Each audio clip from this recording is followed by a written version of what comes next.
Otits, kamusta ang buhay-buhay? Uwu, kamusta kayo mga para? Ako na naman to si Otis Jai at sama natin si Baby Otits na si Perseus mga para. Uwu.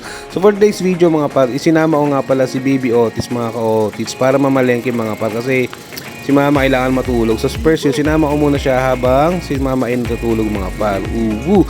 So ayun mga ka-Otis, papunta na kami sa palengke na ito mga par. At ito nga pala si Baby Otis mga kapar. At ito na naabutan namin mga ka-Otis sa binibilhan ko ng karne. May paa ng manok, tas manok lang. Wala nang baboy mga ka-Otis. Uwu. Ano masasabi mo Perseus sa baboy? Yes. Nabili ka na? Galing ah.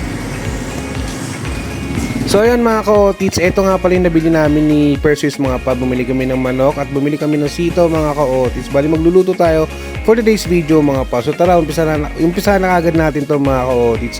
So first step para sa niluto namin mga par, ginisa ko muna tong sitaw mga ka-Otits para maganda yung texture niya pag nilagay natin sa karne. Tapos nilagay na rin ako ng asin para syempre may lasa na yung sitaw natin mga ka-Otits. So kapag ganyan na itsura niyan mga par, pwede na natin i-set aside yan mga ka-Otits. So sa same pan mga par, nilagay ko na rin yung mga manok. Bali gigisahin na natin to ng bahagya mga ka-Otits. Pero bago ang lahat, syempre maglagay na rin tayo ng pampalasa. Naglagay nga pala ako ng paminta mga ka-Otits, asin, at naglagay na rin ako ng onting patis dyan mga ka-Otits mga par. Tapos after ng mga par, onting mekos-mekos, takpan natin to ng mga 4 minutes mga ka-Otits. Pero bago ang lahat, syempre tingnan muna natin si Perseus. Napakasarap ng buhay mga paro. Tingnan mo naman, may dede, may food trip, at nanonood siya mga ka-Otits.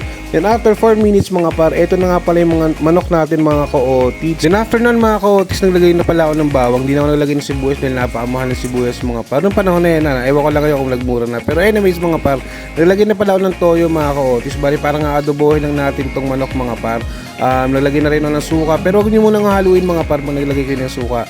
Make sure na maluto muna yung suka mga par. So after 1 minute mga ka-Otits, ito na yung manok natin mga par.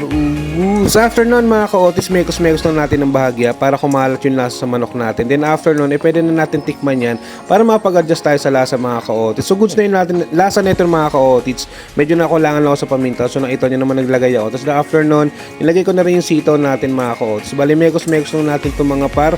Takpan natin saglit at eto na siya mga ka-Otits. Uy, napaka-solid naman ng adobong manok na may sitaw mga ka-Otits. Napaka-solid ng dish na itong mga par.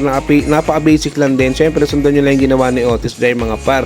Then after nito mga ka-Otits, pinipare ko na rin pala yung baon ng mga anak ko mga par nila ate Riley and ate Atina mga par. So since na-prepare na natin yan mga par, maghahatid na kami ni Perseus ng baon.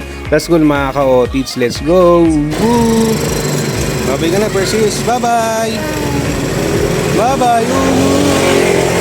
Oo! Babay na Perseus!